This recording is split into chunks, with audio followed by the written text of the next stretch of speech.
E aí, pessoal do segundo ano, então vamos continuar com o nosso assunto, certo? Então a gente viu termo geral de uma PG, a gente começou a ver progressão geométrica e a gente viu o termo geral de uma progressão geométrica, né? Agora vamos ver a soma de N termos de uma PG infinita, de uma progressão geométrica finita, tá? Então, lembra que também quando a gente viu o PA, a gente viu a soma de termos de uma PA, né? Que a gente comentou sobre Gauss, que foi Gauss que teve essa ideia de que somar os extremos, a soma dos extremos de uma sequência, ela é sempre, dos extremos equidistantes, né? Elas são sempre iguais e a gente somava e dividia pela metade do total de números. Já na PG não é tão simples, né? Certo? Mas a gente vai construir ela agora. Então, vamos lá. Então, tu tem aqui uma sequência, tá?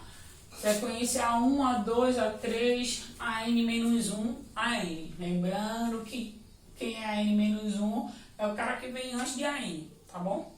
Então, aí uma sequência normal, no qual sua razão é diferente de 1. Né? Então, a gente não vai trabalhar isso para uma sequência constante, para uma PG constante, tá? Ela tem que ser, a razão tem que ser diferente de 1, tá bom? Então, o que seria a soma dos termos de uma PG finita? Né? Seria somar todos os seus termos, né? Sendo que, se você observa, para eu somar todos os termos de uma PG, eu tenho que ter todos os termos. Então, imagine que você queira somar uma sequência onde você não sabe quais são todos os termos dessa sequência. Talvez essa sequência seja muito longa, não sei, certo? Você não tem conhecimento de todos os termos. Então, o que a gente vai fazer aqui é montar uma fórmula no qual a gente consiga encontrar a soma de termos de uma PG, sabendo apenas do seu primeiro termo e da razão, tá bom? E o total de termos que você quer somar, óbvio.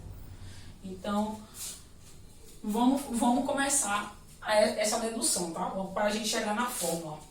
Então, tu tem aqui a tua sequência, A1, A2, AN-1 mais AN, certo? Multiplica toda ela por Q. O que é que vai acontecer? Tu vai multiplicar antes da igualdade, né? Vai ficar SN vezes Q. E todos os termos aqui vão ser multiplicados por Q, pela razão. Certo? Então, vai ficar 1 vezes Q, A2 vezes Q, AN-1 vezes Q e AN vezes Q. Tá bom? Sendo que, lembra da aula passada? O que é multiplicar o termo pela razão? É você encontrar o sucessor, certo? Você vai encontrar o próximo termo. Se eu pegar qualquer termo e multiplicar ele pela razão, eu vou descobrir quem é o termo posterior a ele. Então, o que é que acontece aqui? Quando eu multiplico A1 vezes Q, quem é A1 vezes Q? A1 vezes Q é A2, tá bom? Analogamente, A2 vezes Q é A3. Corre, corre, corre. AN-1 vezes Q seria quem? Seria o próprio AN. Quem é o N-1? É o que vem antes do AN, né? Então, se eu pego o AN-1 e multiplico pela razão, então eu encontro o próprio AN, certo? E o termo que vai ser o termo futuro, que é o AN vezes Q. É o próximo termo, tá bom? Então, quando eu multiplico minha soma por Q, acontece isso. O que é que acontece? Eu pulo o primeiro termo, tá? E acrescento um termo a mais do que a gente não tinha aqui, tá? Quais consequências isso trará? Então, a gente vai pegar e vai subtrair essas equações, tá? Vamos subtrair essa dessa, tá bom? Então, o que é que acontece? Quando eu subtrair essas duas equações, então, A2 menos A2 morre. A3 menos o A3 que vai estar aqui morre. Vai morrer todo mundo até o AN. O AN-1 vai morrer com algum termo que está aqui dentro, tá? O anterior a ele, certo? Vai morrer todo mundo e vai ficar o A1 e o AN vezes Q, certo? Ficou só eles dois. Então, eu tenho SN vezes Q menos o SN, que é esse cara aqui, menos esse, tá? Igual ao AN menos Q, que é esse cara, menos esse, porque a gente está fazendo a subtração do A2 pelo A1, tá? Então vai ficar N vezes Q menos A1, tá bom? Aí, relembrando ao lá passado, o termo geral. Como é que a gente escreve o termo geral de um APG? Quem é o termo geral? O termo geral é A1 vezes Q elevado a N menos 1, certo? Então, pega essa informação aqui e joga aqui dentro. Por quê? Porque eu quero que a minha fórmula de soma ela esteja em termos de A1, do primeiro termo e da razão, de A1 e de Q. Então, a N aqui seria mais uma informação, certo? Que eu teria que ter para poder encontrar a soma. Então, vamos tentar simplificar mais isso aí. Então, quando eu pego e jogo a fórmula do termo geral aqui, eu vou trocar o AN por A1 e por Q, tá bom? Então, eu chego aqui e substituo o que aconteceu. Eu fiquei com isso aqui. Repete SN vezes Q menos SN que estava ali em cima, igual a 1 vezes Q elevado a N menos 1 vezes Q menos A1, tá? Aí, aqui, a gente vai trabalhar um pouquinho de propriedade de potência. Eu não sei se vocês estão lembrados, certo? Mas a gente sabe que quando eu tenho produtos de termos de mesma base, quando eu estou falando de base, nesse caso aqui, eu estou falando de quê, tá? Então, eu tenho um produto de duas potências de mesma base, a gente repete a base e soma os expoentes.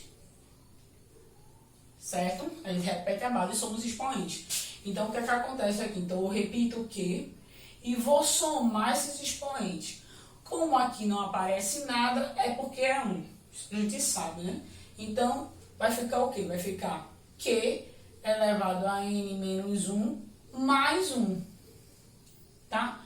Menos 1 mais 1, 0. Então, eu fico só com Q elevado a N. Então, eu simplifiquei tudo isso aqui de A1 vezes Q elevado a N menos 1 vezes Q apenas por A1 vezes Q elevado a N, porque ficou só Q elevado a N, né? Então, a gente se pegou essa multiplicação aqui e efetuou para torná-la mais simples, tá bom? Então, voltamos, temos em Sn vezes Q menos Sn igual a 1 vezes Q elevado a N menos A1, tá? Agora vamos fatorar, tá? Ou seja, vamos pegar os termos comuns e vamos pôr em evidência, tá? Fatoração, assunto do oitavo, nono ano, tá bom? Então, o que é que a gente faz? A gente pega o termo que se repete e põe antes do parêntese, certo? E dentro do parêntese a gente coloca os valores de tal forma que quando eu multiplique, eu volto a ter o que tinha antes.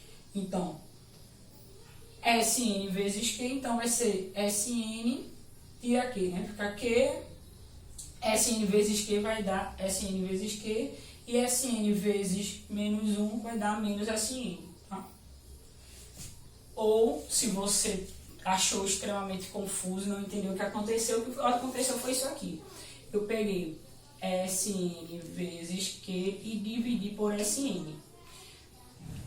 Na multiplicação a gente pode cancelar, né? Na multiplicação de quocientes, então sobra quem? O Q. O que sobra é o que vem para dentro do parêntese, tá? Aqui, Sn dividido por Sn, a gente sabe que é 1. A gente sabe que qualquer número dividido por ele mesmo é 1. Então, é o que vem para cá. E a subtração é a subtração repetida mesmo. Não tem nada de novo. Aqui a gente fez a mesma coisa, olha. A1 vezes Q elevado a N dividido por A1, sobra quem? Q elevado a N. A1 dividido por A1 é 1. Então, aqui eu coloco 1, tá? Então, ficou A1, abre parênteses, Q elevado a N menos 1, tá? Vamos isolar o AN, passando esse cara aqui que está multiplicando para baixo do meu segundo membro. Então, vai ficar Sn igual a 1 vezes Q elevado a N menos 1, fecha parênteses, sobre Q elevado a N menos 1. Essa é a fórmula, certo? A fórmula da soma dos N termos de uma PG finita, ok? Então, note que para você encontrar a soma de qualquer sequência, seja ela uma PG, claro, certo? finita, ou seja, que tem fim. Então, basta a gente saber o primeiro termo dessa sequência e a razão, certo? O N corresponde à quantidade de termos que você vai somar. Então, é óbvio que se você quer somar uma quantidade de termos, você tem que saber quantos termos eu vou somar, né? Então, o N é uma informação que antes de você resolver a questão, mais ou menos, você já sabe que você tem que ter essa quantidade de termos que você vai somar, tá certo? Então, basicamente, o que você precisa saber do primeiro termo e da razão. Ok? Então, vamos para uma aplicação rápida aqui. Calcule a soma de 10 termos da PG menos 2, 4, menos 8 reticências, tá? Então, ele quer a soma de 10 ele quer a soma de 10 termos, tá bom? Então, você sabe que N é 10, tá? Quem é o primeiro termo? É menos 2, tá? E quem é a razão? Lembra que para a gente descobrir a razão, a gente pega qualquer termo e divide pelo seu antecessor. Então, pega 4 e divide por menos 2 aqui, ó. O que é que vai acontecer? Que é menos 2, tá?